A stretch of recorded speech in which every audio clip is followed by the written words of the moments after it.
Yeah, we come from a local newspaper family.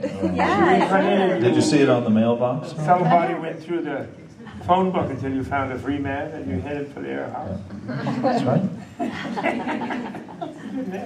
This Avum, I found in this book, all about Avum. Yes, yes, it is in there. This is the handbook of Kundalini Yoga by Brilliant Illumination, Lamp of the Five Stages. Introduction and translation by Robert A. Thurman. Okay.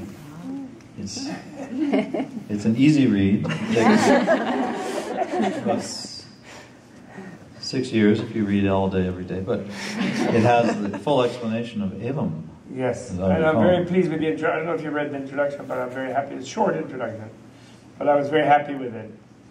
Because, you know, Nagarjuna, the great Nagarjuna, lived for 600 years in the tradition. And he only died because the son of a king, who was his friend and patron, was annoyed because he would never get to be king, because he kept the king alive as long as he was alive.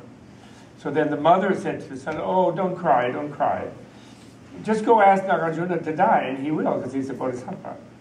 So then he did do that, and then he went over there with a big sword when he was an adolescent, and he said, my mom said you would give me your head if I asked. And so Nagarjuna said, sure, go ahead. And he tried to cut it, but he couldn't. And then Nagarjuna took a blade of kusha grass and said, I remember once I killed a worm once when I was getting a kusha grass from a meditation mat. So if you use this blade, you can do it. And then he cut his head off with a blade of kusha grass. He gave it to the kid. Anyway, my scholarly friends don't believe that, you know. They think nobody could live 600 years. So I wrote in there that of course Nagarjuna lived 600 years, and why don't they cut it out, you know, in there, because they can't live more than, because they eat Dunkin' Donuts all day. They'll never last more than 40 or 50. And so just they shouldn't think that nobody ever did, you know.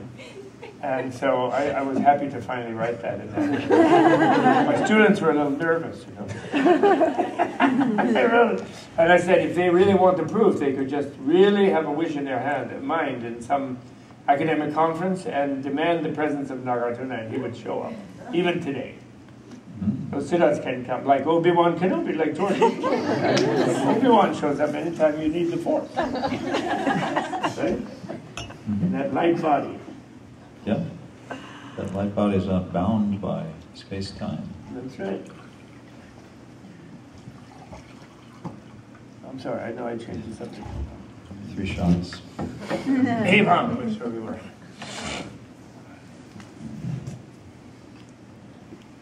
In the root of the tongue, it's very interesting that it's everywhere, because in the Chakrasambar mandala, that's the super bliss wheel mandala.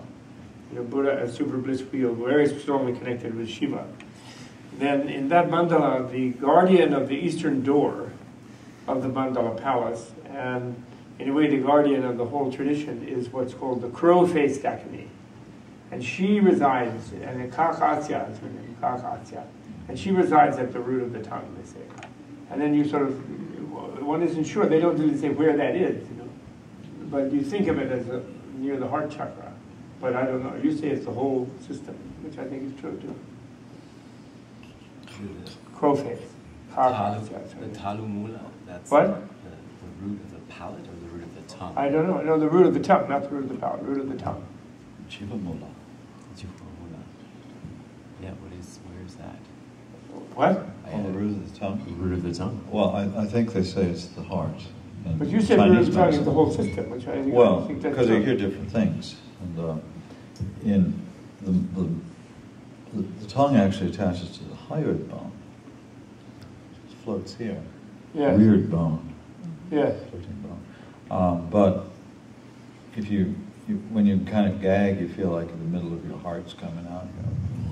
And they say that you can visualize a tongue of fire at the center of your heart, like a little tongue made of fire. But then others say, you know, the genitals are the other end of the tongue. Well, I think it's all connected. Particularly with the Vama Shakti, it's really like if you really heave ho, with sincerity, it involves your whole being. It's not like, you don't want to hold. Yes. And then it's truly cleansing because. Okay. This is low. Yeah. What? We hit a low place.